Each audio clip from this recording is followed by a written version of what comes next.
Hey guys, welcome to my legal classes. This is Ganesh Pujari, and in the series of Indian Evidence Act, we were focusing on chapter 10, which is all about examination of witness, covered between section 135 to 166. And in that series, this is my 15th video where I am going to discuss three important sections starting from section 156 to 158, which is all about corroboration of evidence. Here evidence is already given. This goes little further and discussing about corroboration of evidence. A very simple topic. Let's quickly go through them.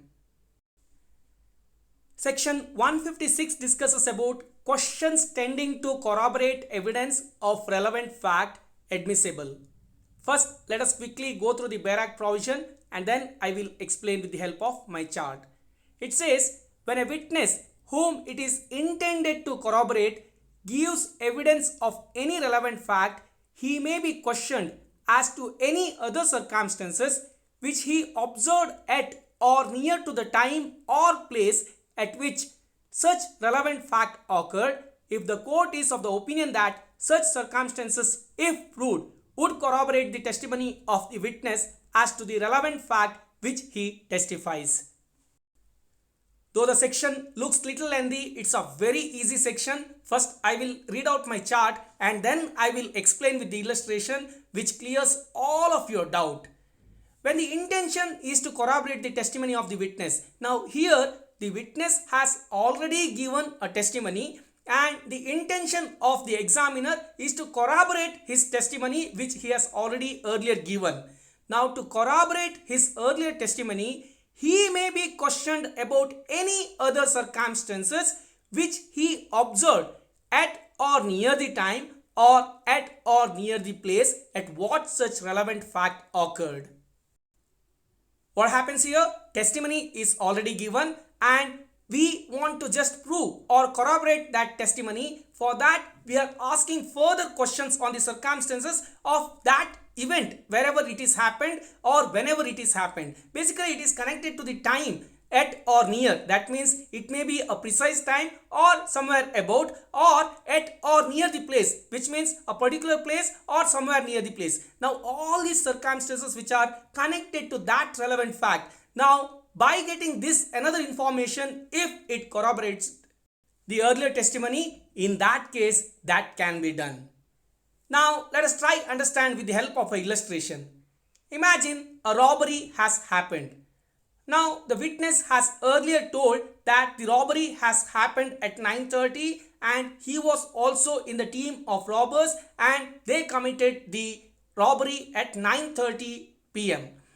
Now, the court further asks or the examiner further asks a question that while you were going there, what were the different other circumstances that you have witnessed? And the robber, he says that before entering to the road that I have done robbery along with my other friends, I saw a big procession going in the next road.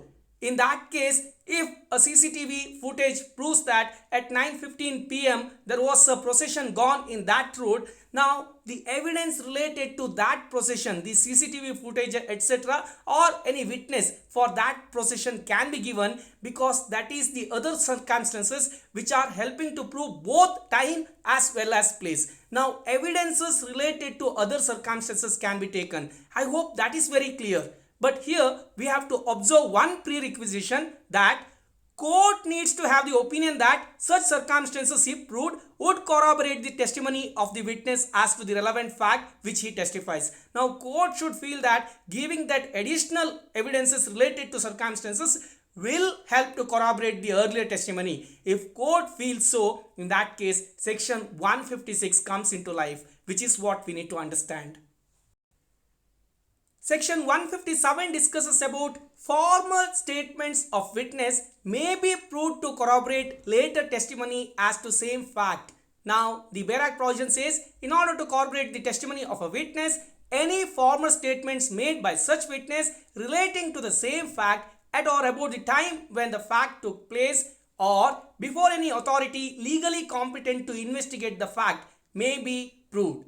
Here what happens? There are two statements made in different times and that is how corroborated is what discussed under section 157.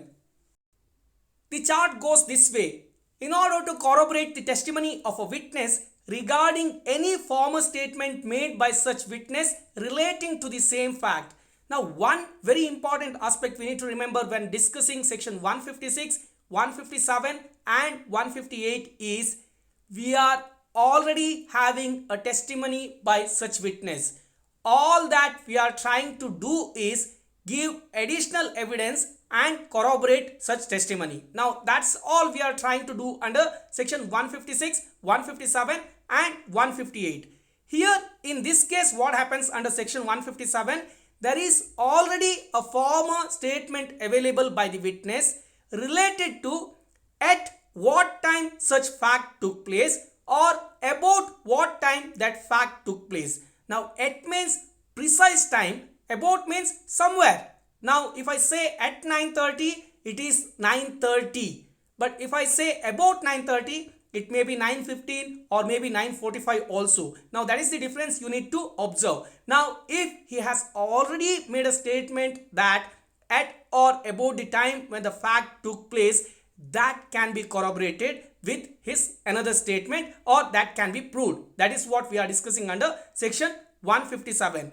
Or if he has already made such statement before any authority legally competent to investigate the fact.